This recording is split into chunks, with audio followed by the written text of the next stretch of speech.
Hello, everybody. Welcome back. Welcome to this episode of Move with the Military podcast. So as you know, we go through and love to highlight our community partners. And this week I have Felicia Smith with us. Felicia is a realtor. She's actually a veteran serving veterans with Epic Realty down at Eglin Air Force Base. So welcome, Felicia. Thank you for having me on. Absolutely. My pleasure. My pleasure. So you are a veteran yourself. Do you want to tell us about your background and how you went from serving to serving? Sure. Yeah. I mean, I grew up in East Texas, and then I joined the military right after graduation. I spent 20 years serving the world's greatest Air Force, PCSing 6 times, deploying 5 times. And while I was in the service, I didn't know what I wanted to do when I grew up. So I just got a bachelor degree in business administration from Colorado State University. I married the love of my life, Gary, and we've been married for 16 years. I'm a bonus mom of 3 adult children now, and a dog mom to 2 mini Dachshunds. So I love it. That's in a nutshell all about me. That's my history. And like I said, I served in the military for 20 years and retired out of Herbert Field. Oh my goodness. Well, thank you for your service. 20 years. And so came straight out of the military and said, you know what, I want to sell houses. So I want to get in that crazy industry. That's right. I mean, while I was serving, I was air transportation, and I lived and deployed all over the world. I spent most of my time overseas. And so I missed out on the opportunity to use the VA loan, and seeing that disparity and seeing that the loss of opportunity there, I could connect that there's a lack of education and more veterans need to know about the VA loan program and how it can serve their families. So when we got here and we bought our first house, I was like, it kind of was a light bulb that went off. And whenever it came time for me to retire and choose a new career, I said, well, I've always been interested in real estate. I just really saw this being an opportunity to serve our community. And so that's what I landed with real estate, and I retired in 2023, and I've been a realtor ever since. Excellent. Which is only 3 years. I just had my 3-year anniversary. Oh, happy anniversary. And so much changes. I mean, in the real estate industry, it's definitely never the same. So it's something that keeps you on your toes, constantly learning, right? Mm-hmm. And so you retired. Were you at Eglin Air Force Base when you retired out of service, or what took you to that area? Oh, okay. I had my last duty station was Herbert Field, and I was stationed in Germany. So that's what brought us to the area. When we got here, we were like, well, this was always on our dream sheet. And it's just like one of those, both Eglin Air Force Base and Herbert Field, for my career field, it's very much like a lotto. Like if you get that base, you are one of the lucky few. And we happened to be blessed to get it at the end of my my career. So we were able to like hold it down and basically strategically ensure that I wasn't going to get an assignment. And we just decided to stay in the area and just plant roots. That is amazing. That's awesome. And so obviously you purchased your first home there, or had you purchased elsewhere? That's right. It was my first home, not my husband's first home, but we purchased our first home together here. And I was 35 years old. I was like, I missed an opportunity. When I was in Little Rock for 7.5 years, I could have purchased a home there, and I would have had at least $100,000 equity at this point.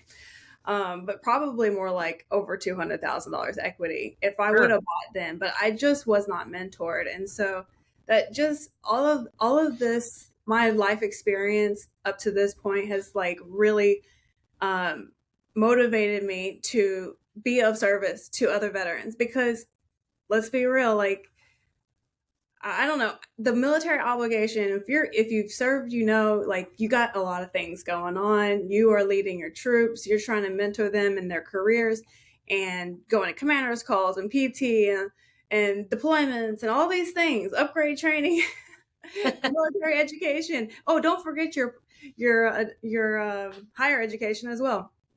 All Oh, these goodness. things pull at you, and so things like finances fall to the wayside. And I was like, okay, well, we just need to bridge the gap here. We need to change this. So, what would you say is unique with your approach on that whenever you're bringing your experience and your passion, right, to educate to your clients in your local market? What's unique about your approach, do you feel like?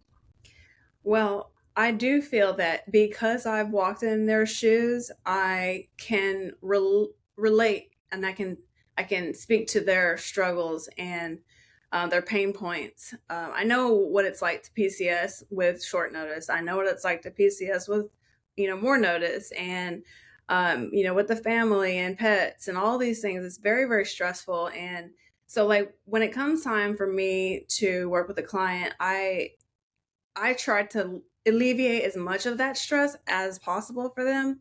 And a lot of times, what that means is they are purchasing a home sight unseen. And the way I help them achieve that goal is by going to do any house that they're like really interested in. I go and do a very thorough virtual tour. I'm looking from the baseboards, the floors, all the way to the ceiling fan. I'm looking at the foundation, the fence line. We are looking at everything, baby. And um, they're going to know the condition of that home. There won't be any surprises, right? Like, unless it's not visible to the human eye. So, we got that same treatment when we PCS here from Germany. And our realtor was a spouse of a veteran. And so we felt like she's part of the military family. We look out for each other. That's kind of the unspoken rule. And we felt confident in that, and it worked out perfectly. Like, we knew that our house wasn't gonna last for very long. And so we're like, please go look at it. And she did a virtual tour, and that's just kind of, I'm paying that forward. I'm carrying that torch for my clients. And another thing I do to bridge that gap is I go to all of the inspections. So, normally a buyer wants to go to the inspections, but they can't if they're overseas or they're at their last duty station, which is out of state. So I'm basically there on their behalf, trying to gather all the information, summarize it for them, so I can give them a good warm fuzzy on the scope of the situation, and if we can move forward or if we need to abandon ship. Well, you're their eyes and their ears, and I think it's a lot of fear, right? The fear of the unknown, the fear of trusting someone that they may or may not really know. I mean, obviously you've built and established a rapport. And, it's funny because I bet with the virtual walkthroughs, you're noting things about the house that they would have never seen because, right, when buyers walk into a house, when they're looking at homes, they're sometimes just like that flashy sale caught in their eye, where they're not really analyzing the baseboards and the ceiling fans. Now, as a neutral party, you are, and that's wonderful, because I think it's even more important that knowing it's not their forever home and knowing they might be rolling this in a couple of years, that those minute pieces are being paid attention to in the very, very beginning. So they're not in there trying to update things or fix them so they can then sell it in a few years. So that's phenomenal, because it's things that regular consumers or other realtors that haven't been in that position probably don't understand or Right. think of. Absolutely. And I will say this. Another thing that kind of like sets me a little bit apart from the average realtor is that, and I don't want this to come off as like braggy or condescending or anything like that, but I have a retirement and disability, and my husband has a retirement and disability. And therefore, like, I have some income. I'm not so desperate for a sale that I have to like kind of sugarcoat things Right. or do unethical things to make a buyer make a decision. Um, and also, I refuse to be like a high pressured salesperson. I'm not going to pressure people into making a decision that's not good for their family, whether or not I believe that it is a good decision or not. Like a lot of times I'm like, waiting is not a good idea. It's really not. But I give them the information, I give them the space to make the decision, and it's ultimately up to them. I personally live by the golden rule. I don't like being treated that way, and so therefore I don't treat others that way. And Mm-hmm. I think that's very important. And it does mean that I believe it means I sacrifice sales, but I'm okay with that because at the end of the day, my whole purpose in this career is to serve the veterans and their well-being, their ultimate well-being. And so there's also things that I don't know what's going on behind the scenes. And so maybe their decision to wait, if that is the case, is the best for them and their family. So I honor that to the greatest extent. And I know that there are people who aren't like that. Um, but that's why I try to get to them first.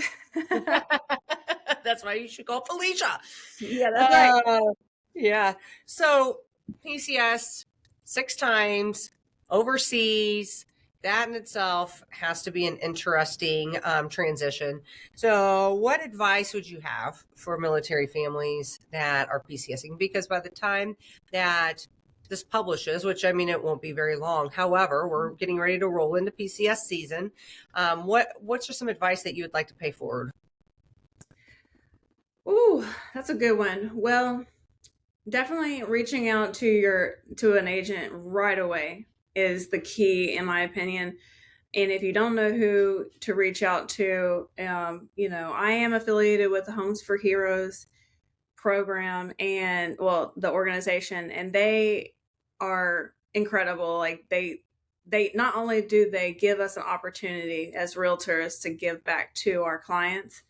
25% of our broker's commission goes back to our clients, but also another 10% goes to three main causes which help the hero community.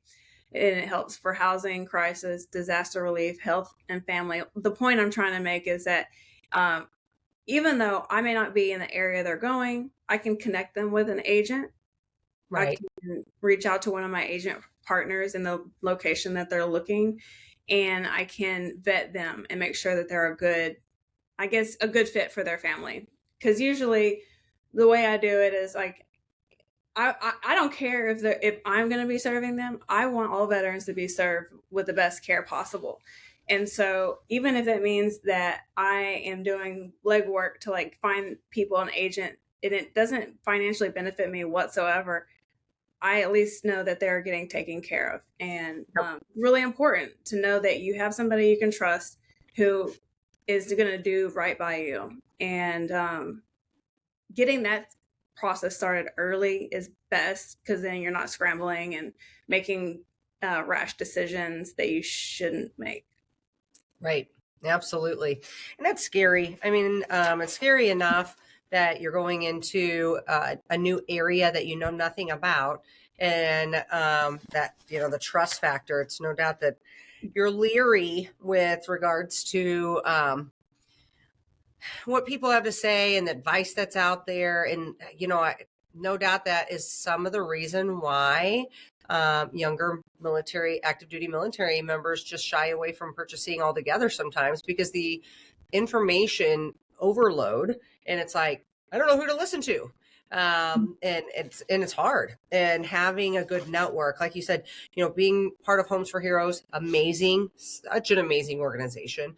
And it gives you the network of like-minded individuals. I mean, you don't become part of Homes for Heroes unless you're in it to serve, because you're giving away literally 27% of your commission. And then, of course, part of Epic Realty. I mean, you guys are a national organization as well. Have you always been with Epic, or did No, you I'm start somewhere else? a Global Banker. Okay. Yeah. Coldwell Banker is pretty big in our area. Epic just started moving into our area. I always love watching the growth and the movement and like hot spots, if you will, right? There's hot spots in different areas across the country. So well, let's see. You have so much. Tell us a little bit about your area. So, all right, you talked about Herbert Field, right? And you also talked about Eglin Air Force Base. How far apart are those two from each other? Would you say They're really only like 20 minutes apart. It's funny. really? I always thought, well, that was silly. Why did they do that? But they are Yeah. two totally different commands and they have different missions. And so now I understand why it is the way it is.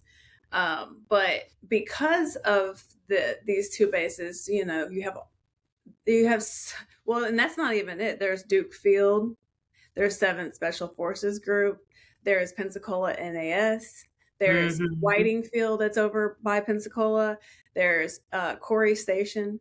And so we have 7 bases in this area, and like so within an hour time, like drive distance, we have 7 different bases. It's incredible. So this is like such a huge military community, and that's great for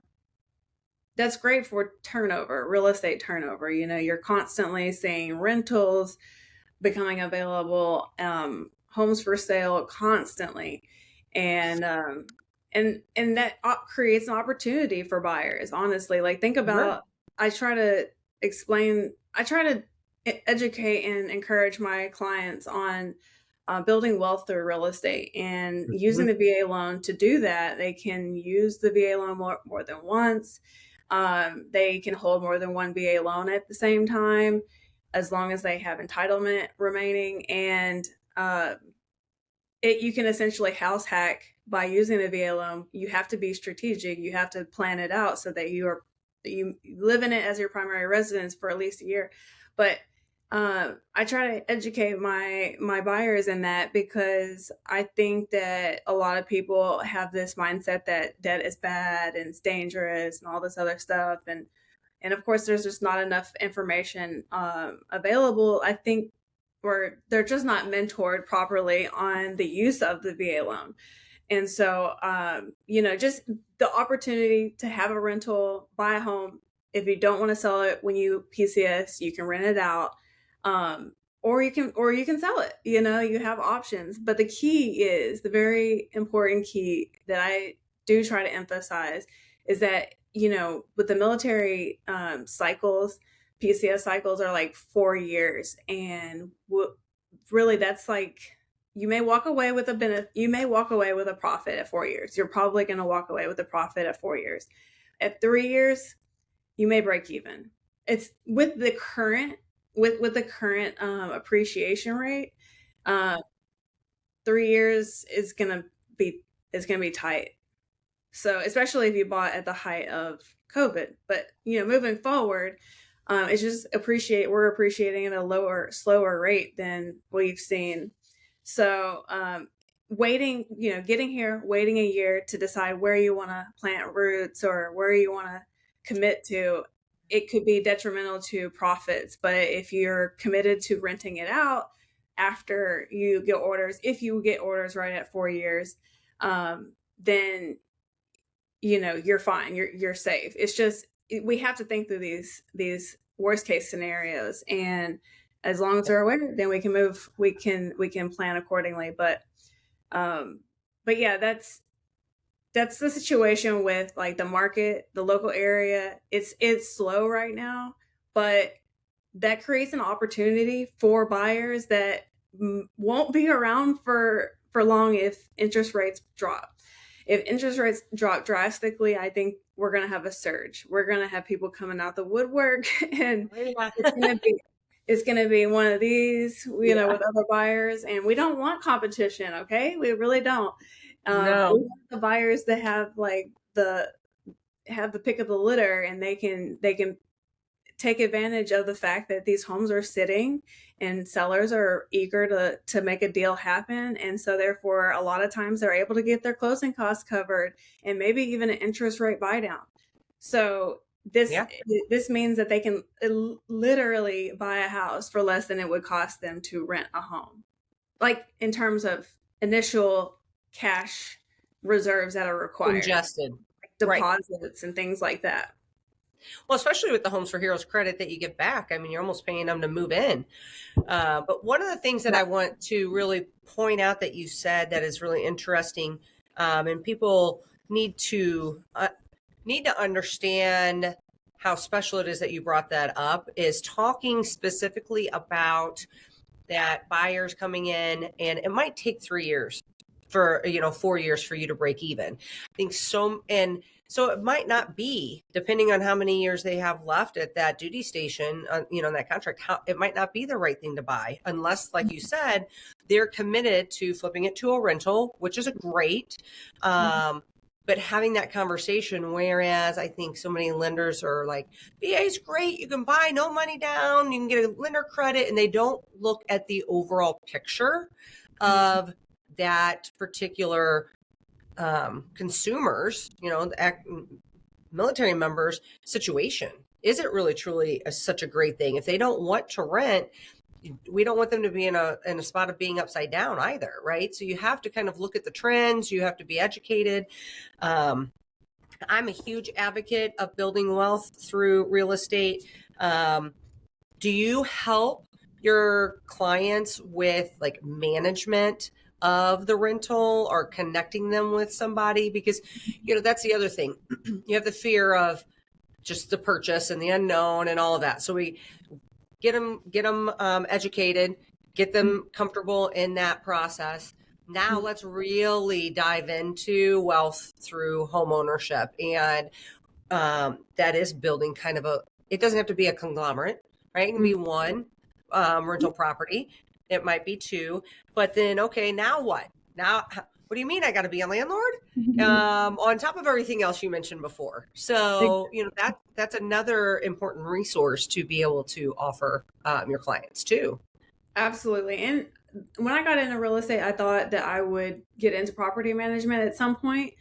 And I realized early on that there's so much to master in real estate and sales that I did not want to diminish my growth and my growth in my expertise for sales by taking on more areas like rentals, right? So I made the decision to not do that early on, and what I've done is I find partners that are veteran owned and operated that it's important to me to support local veterans, and so I have partners that I recommend. Again, I don't financially benefit from it. It's just I want them to be in the best hands possible, and so I just connect them with people I trust. And maybe one day it'll be in the cards to do property management, but maybe it won't. I don't know. In the meantime, I just find the right people for the job, and I just recommend them. So.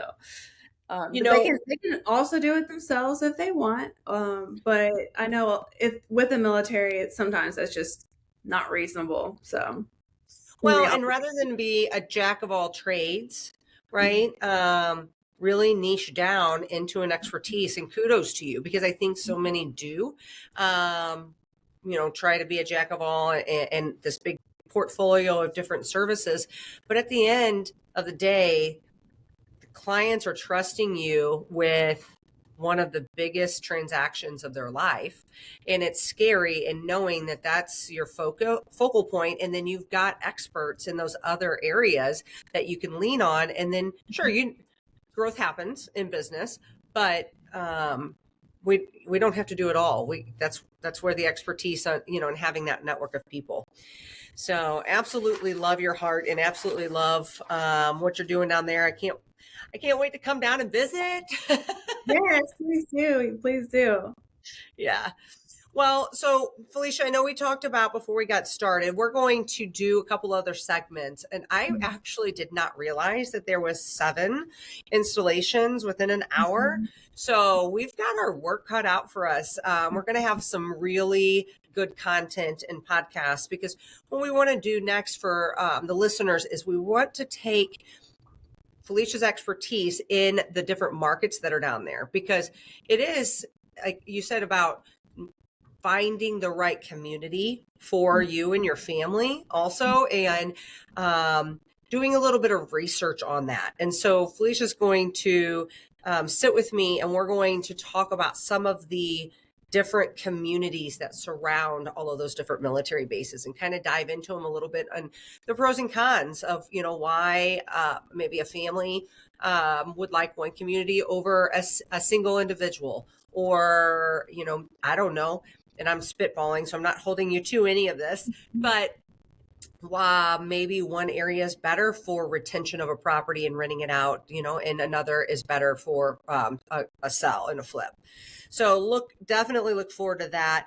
But in closing here, is there anything that we've not gone over that you want to share with the viewers? Absolutely. I will close with that. An alarming statistic has been brought up recently, and that it's only 13% of veterans ever use their VA loan. And that is insane. That is such a disservice. And yes, my mission is to change that. My mission is to educate and give our veterans the motivation, the mentorship, the guidance that they need to feel comfortable investing in their future and building wealth through real estate through the VA loan, because 0% down is an advantage that our civilian counterparts don't have. Right. We don't have private mortgage insurance, which is a couple $100 saved every month. And then additionally, with like veterans who are 100% PNT, permanent and total disabled, they don't have property taxes in Florida. And so that's a couple of $100 saved every month. And so like we have opportunity after opportunity after opportunity. Oh, and by the way, when you're 100% PNT, you don't have to worry about your VA funding fee. Right. So there's several $1,000s of savings at closing. And we can't let this opportunity slip us by. And so my mission is to educate more people and get the word out. So if they will follow me for more, I'm going to be rolling out more information every day. So I look forward to doing that and serving our community. And just to make a side note, beautiful ending. You do not have to be in Florida or at one of those installations around Eglin Air Force for Felicia to assist you. Again, she has a huge network of like-minded individuals that she can connect you with, and absolutely just love it. I love your heart. Thank you for your service, first and foremost. Thank you for your support. Absolutely. And thank you for continuing to serve. So we will have all of Felicia's contact information at the end here, and you can follow her, follow us for more information. And again, we will have a lot more good stuff coming your way and continue to educate. So Felicia, thank you so much for your time today. Thank you. Have a blessed day. All right. Bye. You too. All right. Bye-bye.